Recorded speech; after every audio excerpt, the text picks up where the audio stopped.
Alors, aujourd'hui, on va se plonger dans une lettre absolument fascinante du cheikh Ibrahima Niasse. C'est un texte qui pose une question essentielle, une question que beaucoup se posent sur un chemin spirituel. Qu'est-ce qui fait vraiment la différence entre la dévotion sincère et juste l'apparence? Et sa réponse, on va le voir, est d'une clarté assez redoutable. Le cheikh, il ne perd pas de temps. Il commence sa lettre d'une manière incroyablement directe en citant les paroles que le prophète Mohammed aurait adressées à sa propre fille. D'entrée de jeu, le ton est donné. L'idée est simple. La responsabilité spirituelle, elle est personnelle. Il n'y a pas de salut par procuration, pas de passe-droit juste parce qu'on est affilié à quelqu'un. Ce qui est intéressant, c'est de savoir d'où vient cette lettre. En fait, elle était adressée à 2 disciples en particulier. Mais le cheikh a bien précisé qu'elle était pour toute personne qui verra cette note. C'est donc un message qui part de l'intime, mais qui est pensé pour avoir une portée universelle. C'est une clarification pour toute sa communauté. Et là, la méthode du cheikh pour définir ce qu'est un vrai disciple, elle est assez surprenante. Plutôt que de commencer par une liste de qualités, il fait le contraire. Il explique d'abord qui n'est pas un de ses disciples. C'est en quelque sorte en dessinant les frontières qu'il va nous montrer le chemin. Alors, la première catégorie qu'il écarte, c'est celle du majjoub. Pour simplifier, on pourrait dire que c'est quelqu'un qui a un amour sincère de Dieu, une vraie ferveur, mais qui choisit d'ignorer le cadre, les pratiques établies de la sunna. Le message ici est très clair.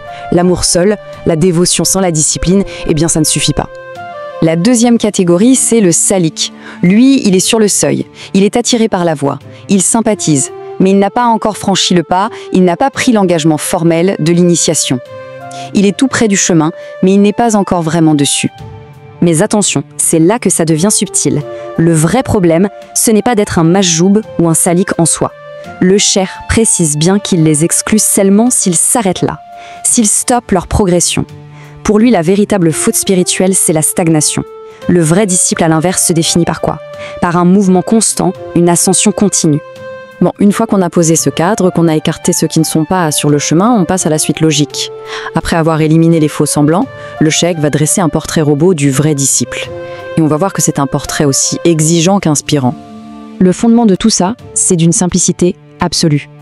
Il ne s'agit pas juste de ressentir des choses ou de déclarer son appartenance, non. Il s'agit d'incarner l'enseignement, de le vivre par la parole et par les actes.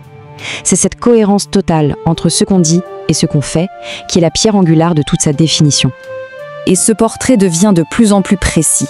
On y voit un engagement total, une obéissance extérieure, bien sûr, mais aussi une discipline intérieure dans le visible et le caché. C'est plus qu'une simple discipline d'ailleurs.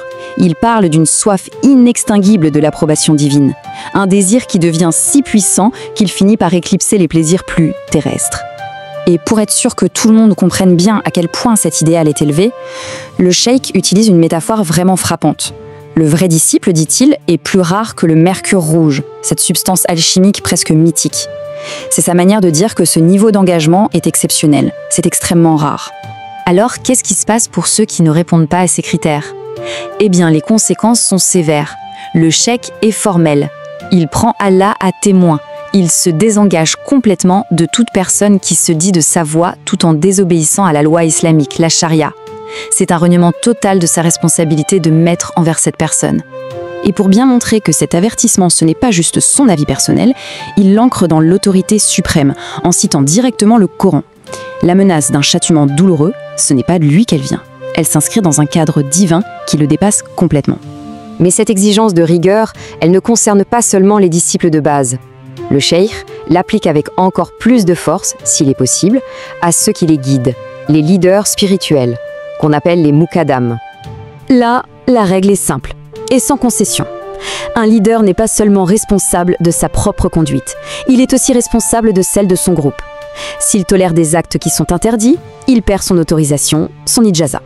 La complaisance, pour lui, est une faute extrêmement grave. Face au désordre, le cheikh donne une sorte de protocole très clair, en 3 étapes. 1. Faire respecter les règles. 2. Essayer activement de corriger ceux qui s'en écartent.